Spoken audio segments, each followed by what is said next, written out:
नमस्ते class 9th। एक दिन का वीडियो हो चुका है, आज आपके लिए दूसरा वीडियो। जो भी नए बच्चे होंगे उन्हें यह समझना चाहिए कि एक चैप्टर ऑलरेडी कंप्लीट कर चुके हैं, आप हमारे चैनल पे देख सकते हैं।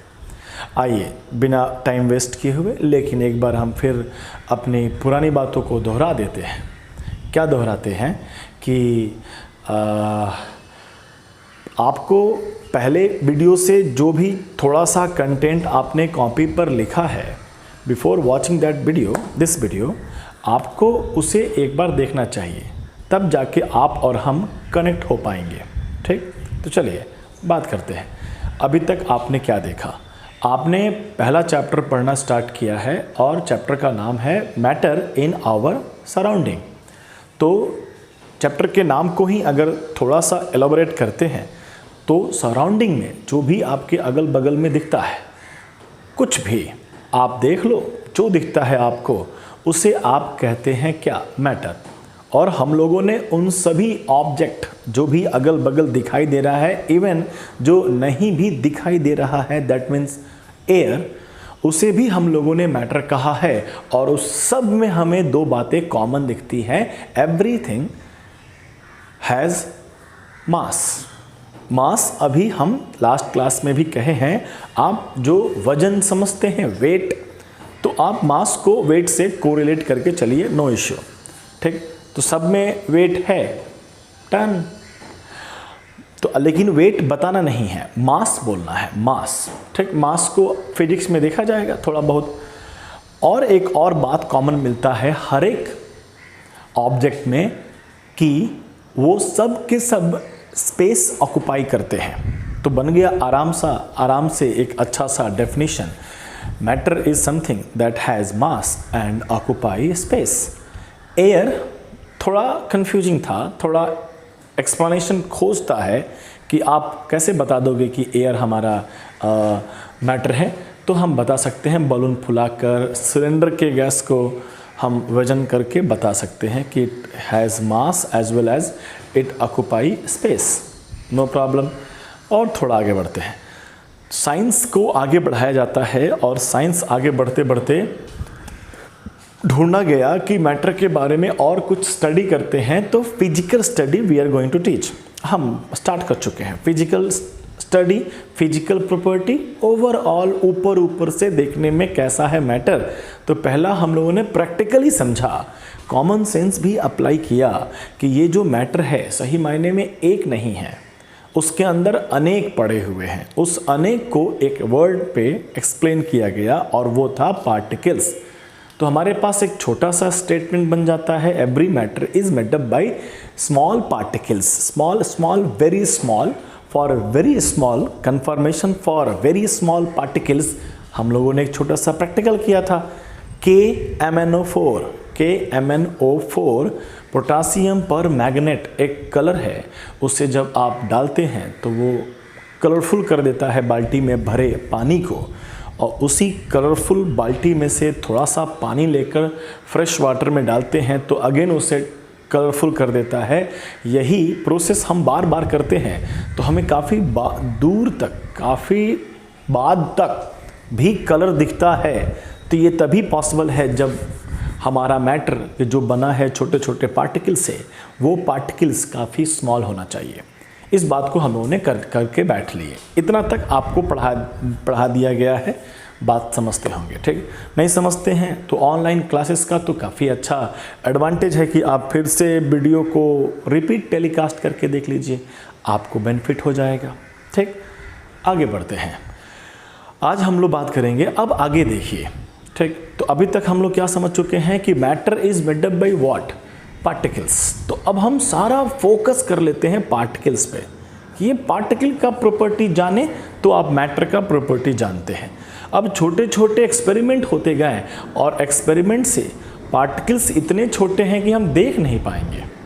ठीक, वही पार्टिकल को आने वाले फ्यूचर में आप उसे एटम कहेंगे, आप उसे मॉलिक्यूल्स कहेंगे। ठीक, हम अभी ये वर्ड इस्तेमाल नहीं करेंगे, कहीं कहीं पर इक्का दुक्का कर लेंगे तो हम समझेंगे। कोई पूछ देगा अभी फ़िलहाल के लिए व्हाट इज़ एटम या व्हाट इज़ मॉलिक्यूल्स, तो हम बताएंगे these are particles through which something is formed, matter is formed. No problem, आगे बढ़ते हैं। तो अब हम पार्टिकल के बारे में पढ़ना स्टार्ट करते हैं और सारा पढ़ाई हम लोग का एक्सपेरिमेंट से होना स्टार्ट होता है। इक्का दुक्का एक्सपेरिमेंट होगा, मन की आंखों से देखेंगे, जो दिखाई नहीं दे रहा है उसे हम लोग मन की आंखों से देखेंगे तो हमें समझ में आएगा कि पार्टिकल का प्रॉपर्टी क्या है। आइए एक छोटा सा प्रैक्टिकल करते हैं, उस प्रैक्टिकल के फैक्ट जिसे हम झुटला नहीं सकते हैं, फैक्ट है वो, हम बस उसे समझा सकते हैं और समझाने में जो भी स्टेटमेंट बन के आएगा वही हमारा क्या हो जाएगा, सम प्रॉपर्टीज ऑफ पार्टिकल्स। तो आइए एक छोटा सा प्रैक्टिकल किया गया। एक बीकर ले लिए हैं, ऑलरेडी बता चुके हैं, एक्सपेरिमेंट हम लोग बड़े आराम से धाएं धाएं कर सकते हैं मन में। आपने एक बीकर लिया हुआ है और यहाँ तक पानी आपने डाल दिया। ये लेवल, ये जो वाटर का लेवल है आप उसे मार्क कर लेते हैं, पानी का लेवल मार्क हो गया, ठीक। वाटर हमारा मैटर है, अकॉर्डिंग टू डेफिनेशन ये मैटर अपना स्पेस ऑक्यूपाई कर चुका है। ये मैटर अपना जो भी मास है, मास पे बात नहीं समझेंगे, आप स्पेस पे बात समझिए कि ऑलरेडी इतना स्पेस ले चुका है, नो प्रॉब्लम। अब आप इसमें कुछ भी डालते हैं, हम शुगर डाल देते हैं, शुगर, सॉल्ट, कुछ भी आप डाल सकते हैं, जो घुलने वाला हो उसे आप डाल देते हैं, ठीक।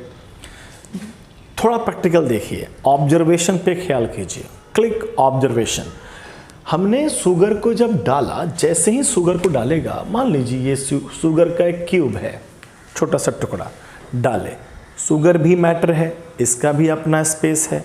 जैसे ही इसके अंदर आएगा तो ये अपना स्पेस लेगा, तो क्या लगता है जैसे ही एंटर करेगा तो आपको ऑब्जर्वेशन में क्या दिखाई देगा? आपको ऑब्जर्वेशन में दिखाई देगा ये जो लेवल है ये तुरंत ऊपर उठ जाएगा, तुरंत, ठीक, जैसे ही डाले हैं। और इसका एक्सप्लेनेशन सब कोई समझता होगा, ठीक, कि यहाँ तक तो वाटर ही स्पेस लिया हुआ था इतना, और जैसे ही कोई नया एंट्री किया है तो स्पेस बढ़ जाएगा क्योंकि उसका भी तो स्पेस होगा, कोई बहुत बड़ा बात नहीं था, ठीक। लेकिन थोड़े देर के बाद जब ये शुगर या सॉल्ट इसके अंदर डिज़ोल्व हो जाएगा, घुल जाएगा, तब जो दिखाई दिया ना वो हमें थोड़ा सा कंक्लूजन की तरफ इशारा करता है, ठीक, कि हम कुछ खोज सकते हैं। ऐसा बात, लॉजिक की बात करेंगे कि जैसे ही ये फर्स्ट सीन बन चुका है, फर्स्ट सीन क्या है, इमीडिएट, तुरंत, और जब डिज़ोल्व हो जाएगा, कौन डिज़ोल्व होगा? शुगर जब डिज़ोल्व होगा तो ये लेवल वापस अपने जगह पे पहुंच जाएगा। वेरी इंपॉर्टेंट फैक्ट कि चीनी जब घुल गया तो वो वापस अपने लेवल पे पहुंच गया। अपने लेवल पे पहुंचना हमारा पहला कॉमन सेंस को तकलीफ दे रहा है। पहला कॉमन सेंस क्या था? लेवल क्यों उठा? क्योंकि एक अनदर मैटर एंटर किया है, वो अब अपना स्पेस ले रहा है। वाटर का अपना स्पेस और एक अनदर मैटर आया, उसका अपना स्पेस, तो ओवरऑल तो स्पेस ज़्यादा हो गया ना। लेकिन थोड़े देर बाद क्या होता है, वापस वाटर वाले स्पेस पे पहुंच जाते हैं। तो मेरे मन में सवाल, वो जो मैटर शुगर गया था इसका किधर गया? इसका स्पेस कहाँ है? अगर हम एक पेज से समझाने की कोशिश करें तो समझ लीजिए कि ये वाटर का स्पेस था, ठीक, ये वाटर है, ऐसे इतना स्पेस लिया हुआ है, ठीक। आपने चीनी डाला उसके ऊपर, चीनी पड़ा, ठीक, तो अब स्पेस कितना आएगा? हाथ का स्पेस तो है ही, साथ ही साथ चीनी का भी स्पेस आपको दिख रहा है। आपको दिख रहा है पानी का लेवल उठ गया है। लेकिन थोड़ी ही देर बाद क्या हुआ, ऐसा लगा फिर वाटर अपने लेवल पे ला दिया। मतलब क्या, अब चीनी का स्पेस गायब हो गया? नहीं, चीनी अंदर है, चीनी मैटर है, चीनी का अपना स्पेस है। तो फिर ये लेवल वापस कैसे वहाँ पहुँच गया? तो कॉमन सेंस अप्लाई किया गया, साइंटिस्ट ने अपना किया और लॉजिक लगाया कि ऐसा तो तभी हो सकता है, ऐसा तभी हो सकता है कि ये जो वाटर के जो पार्टिकल्स थे, ये मान लो एक हाथ मेरा वाटर का पार्टिकल हुआ, ये वाटर का पार्टिकल हुआ, बहुत सारे पार्टिकल्स मिलके मैटर बना हुआ है वाटर, ठीक, ऐसा हुआ। इसके ऊपर पड़ा हुआ था क्या, शुगर, ठीक। तो हो ना हो क्या हुआ होगा, धीरे धीरे ये शुगर इसके अंदर घुसते चले गए होंगे, इसके अंदर जाके एडजस्ट हो गए। चीनी नहीं दिख रहा है आपको, चीनी घुल जाने के बाद शायद आपको पानी में नहीं दिखता है। देखिए क्या आपको कागज़ दिखाई दे रहा है, कागज़ को अंदर समा लिया गया। अब सिर्फ पानी का, जो पानी पहले अपना स्पेस लिया हुआ था उतना ही लिया हुआ है, और जो चीनी ऊपर से आया था वो शायद इस पानी के पार्टिकल के अंदर घुस के सेट हो गया, एडजस्ट हो गया। एक बेंच पे 3 बच्चे बैठे हैं, फैल फैल के बैठे हैं, बाहर से देखने में लग रहा है कि बेंच पूरा भर गया है, ठीक।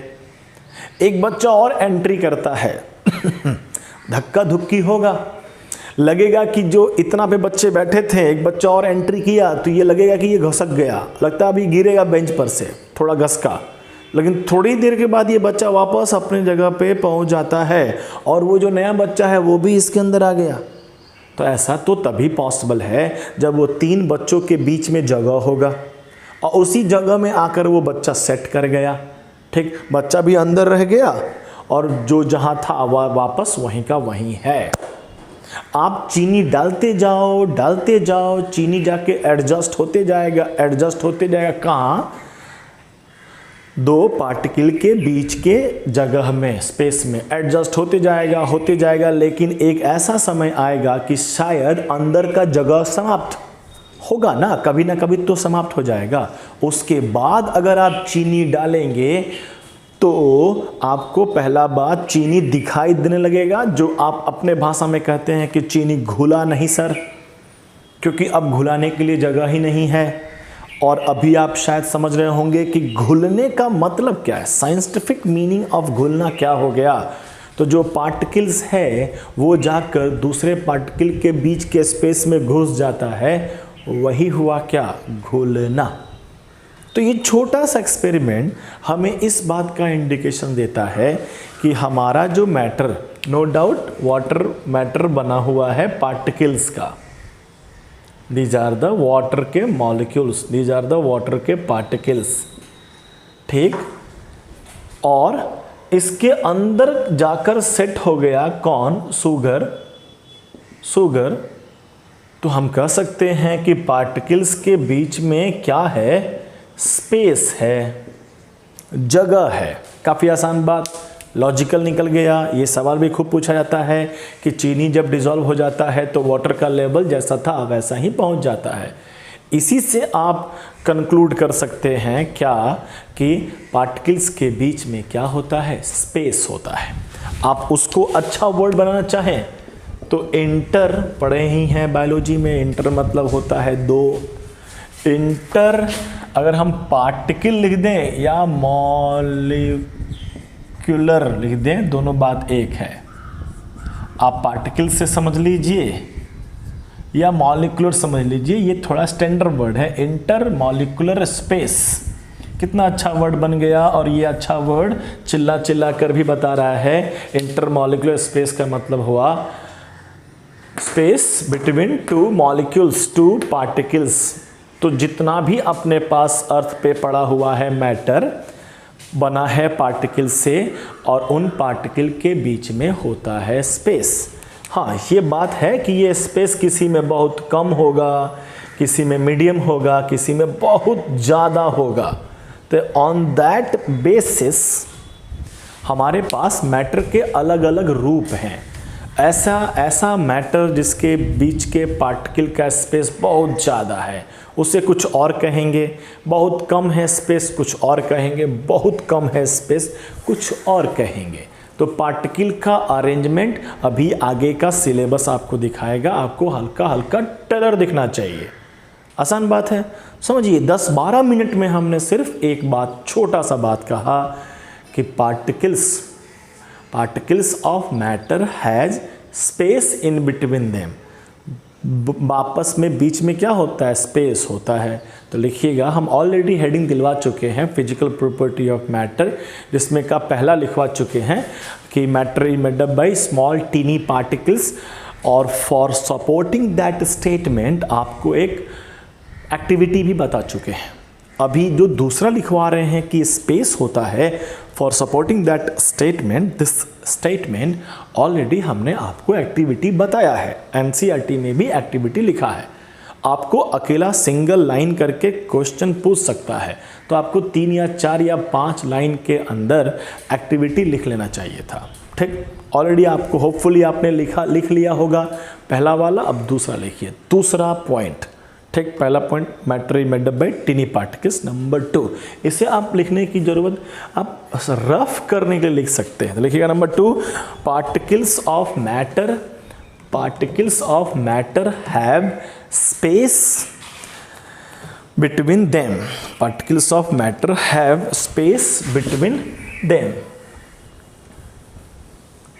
आप आगे ब्रैकेट में लिख सकते हैं इंटरमॉलिक्यूलर स्पेस, इंटरमॉलिक्यूलर स्पेस। तो हमारे पास एक स्टेटमेंट आया एक एक्सपेरिमेंट से, एक्सपेरिमेंट वेरी वेरी इंपॉर्टेंट, उस एक्सपेरिमेंट को आप याद रखिए।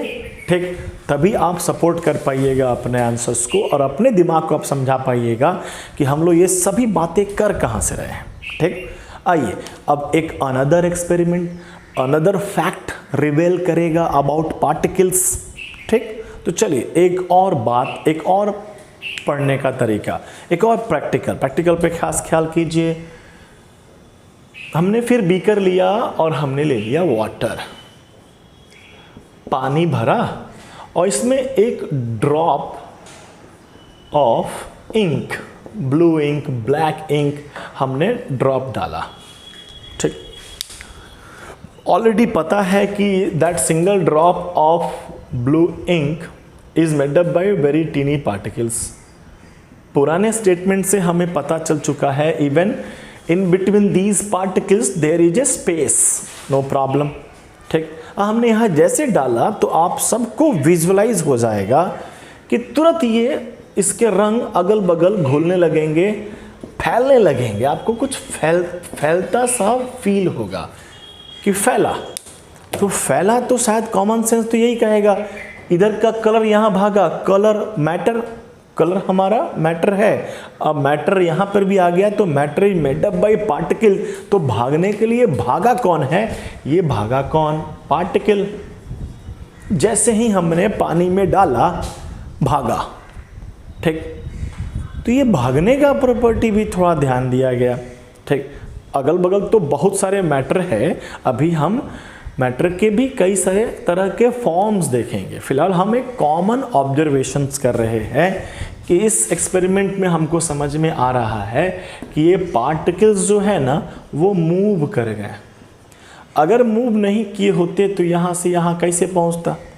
ठीक, आप अगरबत्ती है आप जलाते हैं तो महक आपके पास आता है, महक स्मेल, लास्ट क्लास में बहुत बातें हुई हैं स्मेल पे। स्मेल अगर आपको आता है और अगरबत्ती या खाना या कुछ भी है जिसका स्मेल आपको आता है वो आपसे काफ़ी दूर है, वहाँ से आपके पास महक का आना, इट मीन्स कि वहाँ से पार्टिकल्स आया है आपके पास। बिना पार्टिकल्स के आपका बॉडी सेंस ही नहीं करेगा। तो इट मीन्स क्या हुआ कि जो भी पार्टिकल्स है उस खाना में जिसका महक हमें आ रहा है, वो परफ्यूम में, वो अगरबत्ती में उसका स्मेल हमें आ रहा है, इट मीन्स कि उसके पार्टिकल्स आ रहे हैं हमारे पास। तो यानी 2-4 जगहों पे देखा गया तो एक कॉमन बात मिल रहा है कि हमारे मैटर के जो पार्टिकल्स हैं ना वो भागते हैं। अब ये दूसरी बात है कि किसी का भागना थोड़ा ज़्यादा है और किसी का भागना थोड़ा कम है। अगर हम ड्रॉप ऑफ इंक के जगह पे हनी का ड्रॉप कर दें तो हनी का फैलने का रेट आपको स्लो दिखेगा, धीरे धीरे दिखेगा, धीरे धीरे धीरे धीरे फैलेंगे। ठीक, इंक डालेंगे तो फटाक से फैल जाएगा। ठीक, तो भागने का रेट अलग अलग है। जैसे कि पार्टिकल्स का प्रॉपर्टी देख रहे हैं कि दो पार्टिकल के बीच में स्पेस होता है, लेकिन हर मैटर में एक जैसा स्पेस नहीं होता है, अलग अलग होता है। उसी प्रकार एक और अनदर प्रॉपर्टी देख रहे हैं कि मैटर के पार्टिकल्स जो होते हैं ना वो भागते हैं, लेकिन हर मैटर का अब भागने का रेट अलग अलग है। No problem. ये जो भागे ना बिकॉज ऑफ मूवमेंट मूव करते हैं, तो एक वर्ड फिजिक्स लेके आता है। अगर कोई भाग रहा है तो उसके अंदर कोई ना कोई एनर्जी होगा। अगर हम दौड़ रहे हैं तो क्या बिना एनर्जी के दौड़ेंगे?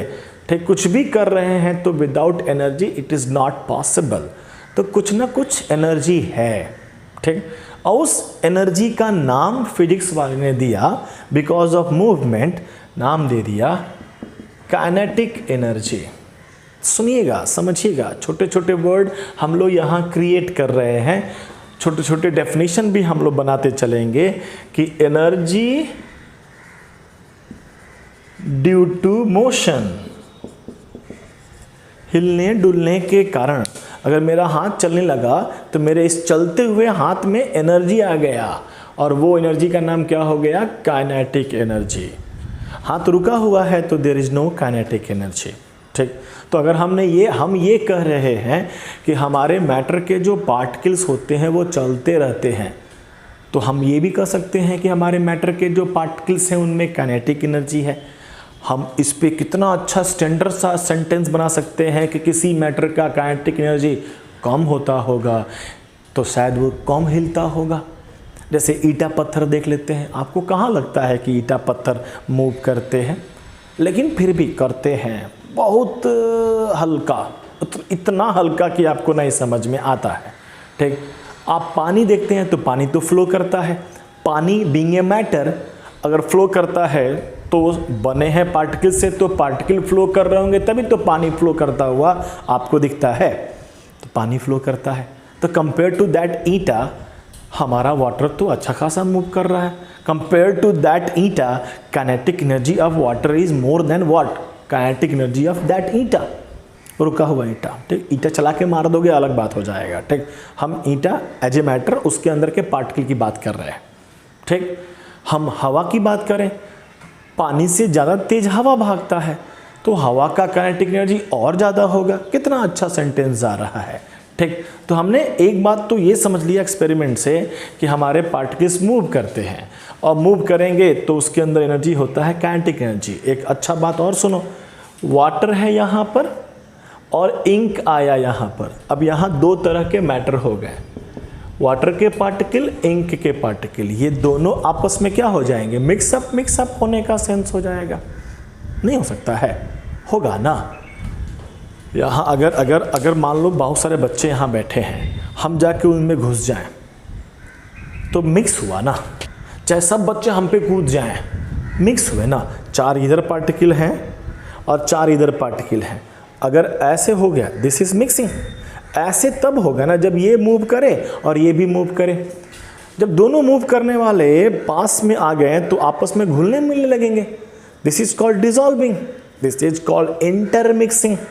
ठीक, तो हमने, और ये इंटरमिक्सिंग किसके कारण हो रहा है? इंटरमिक्सिंग हो रहा है because of movement, because of kinetic energy. तो because of movement there is a intermixing of particles. Word पे ध्यान दीजिएगा, वर्ड हम बना रहे हैं, अदरवाइज हमारा एक काम खत्म हो चुका है कि मैटर के जो पार्टिकल्स होते हैं ना वो कंटिन्यूसली मूव करते रहते हैं, कोई धीरे कोई ज़्यादा तेज, अनदर मैटर। ठीक, अनदर थिंग। हाँ, हमने एक वर्ड निकाला, move, because of movement there is a energy is called kinetic energy. ठीक, because of movement there is a intermixing of substance, intermixing of particles. Water के पार्टिकल और ink के particle आपस में क्या हो जाएंगे? मिक्सअप हो जाएंगे। ठीक, तो इस मिक्सिंग को हमारा केमिस्ट्री एक वर्ड देता है जो कि सुने सुने से हो गए, डिफ्यूजन। तो in term of chemistry what is diffusion? It is the intermixing of particles is known as diffusion. आपने सेल में पढ़ा डिफ्यूजन क्या है, तो from high concentration to low concentration अगर कोई चीज़ फ्लो करे, फ्लो हुआ ना, जाना हुआ ना, तो कहते हैं क्या उसको, डिफ्यूजन। वहाँ भी सही है, यहाँ भी सही है, एक ही बात को कहने का दूसरा तरीका लाया गया है। बात समझ रहे हैं? सिंपल, स्पष्ट। हमारा डिफ्यूजन किस पर डिपेंड करेगा? मूवमेंट पर। अगर कोई ऐसा मैटर है जिसका मूवमेंट बहुत ज़्यादा है, काइनेटिक एनर्जी ज़्यादा है, उसका डिफ्यूजन फास्ट होगा कि स्लो होगा? फास्ट होगा।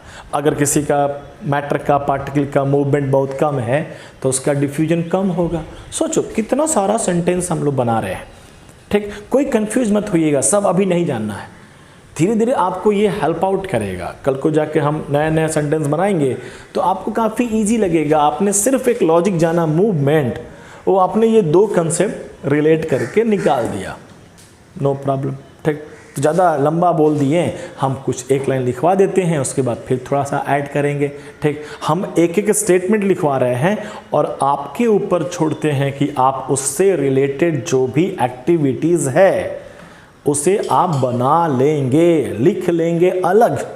यहाँ आप फ्रेश लिख रहे हैं, physical property of matter, matter is made up by very tiny particles. Number 2, matter has a intermolecular space, या मैटर के पार्टिकल्स के बीच में स्पेस होता है। नंबर 3 लिखिए, लिखिए, कॉपी खोलिए, नंबर 3, इसको आप नोट कर सकते हैं, नो प्रॉब्लम। लिखिएगा number 3, particles of matter continuously move, particles of matter move continuously, ठीक, फुल स्टॉप। आप इसे अलग बना लेंगे, ये किसी भी एग्जाम में लिख कर देने लायक नहीं है, लेकिन इसको देख के आपके पास काइनेटिक एनर्जी का डेफिनेशन आ गया, आपके पास डिफ्यूजन का डेफिनेशंस आ गए हैं। इन टर्म ऑफ केमिस्ट्री आपसे क्वेश्चंस पूछ दिया जाएगा कि कल को कि जो एक ईंटा है जिसे हम सॉलिड कहेंगे, आगे आने वाला है, इतना तो ख़राब नहीं होगे, इतना तो परेशान नहीं होगे वर्ड अगर हम सॉलिड कहते हैं तो जो ईंटा है सॉलिड है, और सॉलिड का मूवमेंट, सॉलिड का डिफ्यूजन कम होगा कि ज़्यादा होगा, ऐसा सवाल बनेगा। कितना अच्छा आंसर हो गया हमारे पास कि ईंटा सॉलिड का diffusion compare to liquid water कम होगा। रीज़न भी पूछ दिया जाए कि क्यों, तो क्योंकि उसका इंटरमिक्सिंग स्लो होता है, क्योंकि उसके पार्टिकल्स का मूवमेंट बहुत कम है, क्योंकि उसके पार्टिकल्स का काइनेटिक एनर्जी बहुत कम है। कितना आसान सा सवाल का जवाब दे पाइएगा। डन। तीसरा स्टेटमेंट भी बोल दिए, ये आप अलग लिखेंगे। इसमें एक और बात कह दें कि किसी भी मैटर का पार्टिकल्स का कुछ ना कुछ काइनेटिक एनर्जी है, इसी काइनेटिक एनर्जी से ये मूव कर पाता है। अगर इस काइनेटिक एनर्जी को हम प्लस कर दें, ऐड कर दें, हम बाहर से इससे एनर्जी दे दें, तो ये पहले के तुलना में ज़्यादा मूव करेगा या कम मूव करेगा? Because of kinetic energy move करता है, because of movement there is a kinetic energy, दोनों सेम बात है, ठीक। तो अगर हम कह दें कि और एडिशनल हमने उसमें एनर्जी लगा दिया तो क्या उसका मूवमेंट पहले की तुलना में कुछ डिफरेंस होगा? बिल्कुल होगा। एनर्जी मिला है तो भागने का रेट बढ़ जाता है। एनर्जी का मतलब हम अपने मन में समझते हैं पैसा। अगर जितना पॉकेट में होता है पैसा, उतना बच्चा मूव करता है। पॉकेट में 10-5 रुपया है तो मार्केट घूमने का मन नहीं करता है, ठीक, अजीब लगता है, खराब लगता है। क्या 5 रुपया लेके पूरा मार्केट घूमेंगे? मज़ा नहीं आता है। उसी लड़के को देखिए जिसके पॉकेट में 50-500 रुपया है, उसका एनर्जी हाई है। आप घर में घूम रहे हैं, आपको घर में मिला 50 का नोट, जैसे ही 50 का नोट मिला आपने लेके रख लिया, आपका एनर्जी देखिए, उस समय आपका एक्साइटमेंट देखिए, आपका एनर्जी हाई हो चुका है। आपके मन में घर के बाहर एक ठेला है, उस ठेला पे कुछ बिक रहा है, मोमो बिक रहा है, वहाँ तक आपका मन भाग गया होगा। 50 रुपये मिलते हैं, ये 50 रुपये नहीं था तो नहीं था उतना तक मूवमेंट, ठीक। 50 रुपये लेके रखे हैं, आपका भागने का रेट घर के बाहर निकलकर अगल बगल जो ठेला है वहाँ तक आप पहुँच सकते हैं। अगर वो बच्चा घर में और घूमे और उसको कहीं पर 2000 का नोट मिल जाए तो भाई साहब अब वो बच्चा कूदने लगेगा। इतना पैसा, सीधे कहेगा हट हट पिज़्ज़ा हट, सीधे क्योंकि वो जानता है कि 2000 का नोट पॉकेट में रख लिया है, माँ बाप अगर देख लेंगे तो कूटेंगे अलग, पैसा भी छीन लेंगे अलग, लॉस ही लॉस है, लेके सीधे भागो। बहुत कम बच्चे होते हैं जो जाके घर वाले को दे देंगे कि मम्मी पैसा मिला है 2000 का नोट। इतना शरीफ बच्चा तो नहीं है होता है सब। कोई बात नहीं, आप हो सकते हैं, डिपेंड्स। ठीक, तो हम क्या कह रहे थे, आपको जैसे ही पैसा मिला तो आपका भागने का लेवल देख रहे हो, आप ठेला से आप बहुत आगे भाग चुके हैं। 2 लाख रुपए मिल जाता तो आप प्लान कर लेते हैं, 5-6 दोस्तों को गाड़ी बुक करके जाते हैं, पटना में खा के आएंगे। कितना दूर जा सकते हैं, समझो, लॉजिक समझो कहानी के साथ, कि अगर हम किसी का काइनेटिक एनर्जी बढ़ा दें, जैसे कि बेस्ट सवाल पूछा जाता है कि ठंडा खाना है और गर्म खाना है, किसका महक दूर तक जाता है? ऑब्वियस गर्म खाने का। तो जो फूड है वो फूड है ही, जो फूड है उनके पार्टिकल्स हैं ही। हाँ, उनके पार्टिकल्स का जो एनर्जी है उसके अकॉर्डिंग वो भागते ही हैं। अगरबत्ती है, आपने अगरबत्ती ऐसा ले लिया, ठीक, जलाया भी नहीं है, फिर भी महकता है ना आपको। अगरबत्ती महकने के लिए थोड़ा अंदर डाल देंगे, यहीं पे रख के अगरबत्ती आपको महकता है, थोड़ा नज़दीक से, हाँ थोड़ा थोड़ा महक रहा है। अगर ये अगरबत्ती होता तो थोड़ा दूर कर देंगे तो नहीं महकेगा, बहुत दूर हो गया, क्योंकि अब वहाँ से पार्टिकल्स नहीं पहुँच रहे हैं हमारे नोज़ में, तो नहीं समझ में आएगा। ठीक, कोई इशू नहीं है। ठीक, अगर हम अब इसमें आग लगा दें, आग एनर्जी है, हमने एनर्जी दे दिया उसको। ठीक, आग एनर्जी है, मैटर नहीं है, एनर्जी है वो। ठीक, energy is something different, matter is something different. ठीक, तो हमने आग लगा दिया। जैसे ही आग लगाया, इट मीन्स कि हमने इसके पार्टिकल्स को दे दिया पैसा। अब वो जो अगरबत्ती थोड़ा दूरी पे रखते थे तो वहाँ से उसका स्मेल नहीं आ रहे हैं, लेकिन वहाँ आग लगा देंगे तो उसका स्मेल हमको मिलने लगेगा। इट मीन्स एनर्जी देते ही वो भाग के मेरे पास आ गया। गरम जैसे ही खाना हुआ, गरम खाने का पार्टिकल्स दूर तक जाता है तो हमको दूर से ही महक आने लगा, क्योंकि गरम खाने का जो काइनेटिक एनर्जी है, कितना अच्छा वर्ड, काइनेटिक एनर्जी गर्म खाने का ज़्यादा होता है, इसलिए उसका महक दूर तक जाता है। हुआ ना एक सवाल का जवाब, अच्छा से लिखते हैं हम लोग। तो ध्यान रखिएगा, इन सब के लिए आपको ये सब बताया गया है, नो प्रॉब्लम। फिर हम बोल देते हैं काइनेटिक एनर्जी किसी का ज़्यादा किसी का कम हो सकता है, बारिश होने की भरपूर संभावना है, कोई बात नहीं, अपना वीडियो हो जाएगा, नो प्रॉब्लम। 3 पॉइंट हो गए। अब हम एक और पॉइंट फटाफट कंप्लीट कर दें। एक और एक्सपेरिमेंट करेंगे, आसान एक्सपेरिमेंट। ये तो एक्सपेरिमेंट आसान है, आप समझो कि ये हवा है, हवा भी मैटर है, तो मैटर बाई पार्टिकल्स, यहाँ भी पार्टिकल्स हैं, यहाँ भी पार्टिकल्स हैं। हमने हाथ लिया, ऐसे करने लगे, ऐसे कर रहे हैं, इसका मतलब क्या हुआ, हम अपने हाथ से यहाँ अगर 2 पार्टिकल्स होंगे हवा के तो उनको हम तोड़ के आगे बढ़ रहे हैं, 2 पार्टिकल्स को तोड़ फोड़ के आगे बढ़ रहे हैं। तो हवा में हाथ हिलाना कितना आसान लगता है। यही हाथ हम पानी में अगर हाथ हिलाएं तो आपको लगता है ना कि हल्का सा मेहनत करना पड़ रहा है। हल्का सा मेहनत करना पड़ा तो लॉजिक कहेगा ना कि शायद कोई रोक रहा है। हमको मेहनत कब करना पड़ता है, जब सामने से कोई हमें अपोज करता है। ठीक, यानी कोई ना कोई ताकत है उधर से, कोई ना कोई फोर्स है, कोई ना कोई है उधर से जो हमें रोकने का कोशिश कर रहा है।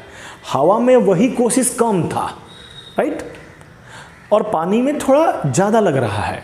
अगर हम इस दीवार में से हाथ को आर पार करने की कोशिश करें तब तो ये हाथ सनी देओल का होगा तभी निकलेगा, नहीं, बहुत ज़्यादा हम लोग का तो नहीं निकल पाएगा, हाथ आर पार नहीं हो पाएगा। तो शायद हमको समझ में ये आया कि वो जो है ना, वो लकड़ी या ईंटा हमको ज़्यादा रोक रहा है। अब रोकना वाला बात को अगर हम सोचें कि ईंटा रोक रहा है तो ईंटा नहीं, ईंटा is made up by what, particles. पानी रोक रहा है, पानी नहीं, पानी is made up bye particles. हवा रोक रहा है, हवा नहीं, हवा is made up bye particles. तो पार्टिकल्स रोक रहा है, हवा नहीं, पानी नहीं, ईंटा नहीं। एक अकेला पार्टिकल कैसे रोकेगा, जब बहुत सारे पार्टिकल्स हैं तो मिलकर रोकते होंगे। यानी ये 2 पार्टिकल्स जो है, रोकने का मतलब ये हुआ कि दोनों आपस में जुड़ते होंगे और सामने से जो आ रहा है उसे रोकने का पूरा कोशिश करते होंगे।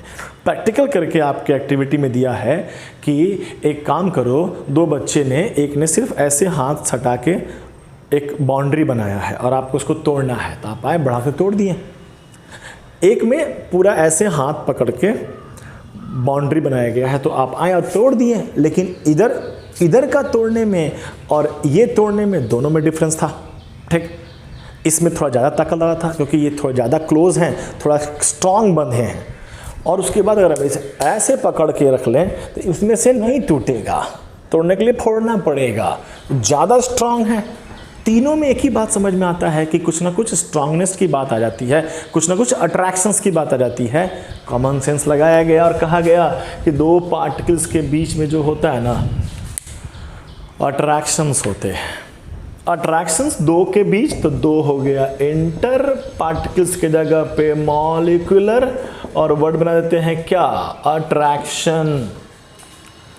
तो एक स्टेटमेंट बोल दिया गया कि मैटर के जो पार्टिकल्स होते हैं उनके बीच में अट्रैक्शंस होता है, किसी में ज़्यादा, किसी में कम, किसी में बहुत कम, ये तो बात की बात है। नंबर 4 स्टेटमेंट लिखिएगा, पार्टिकल्स ऑफ मैटर, बहुत तेज बारिश होगा, जल्दी लिखवाते हैं। Particles of matter attract each other, attract each other, bracket में लिखिएगा inter molecular attraction, inter molecular attraction. ठीक, काफ़ी अच्छा सा हमने वर्ड बोल दिया, स्टेटमेंट बोल दिए। आप एनसीईआरटी के सब एक्टिविटी को देखिएगा, बिल्कुल समझ में आएगा, कंफर्म समझ में आएगा।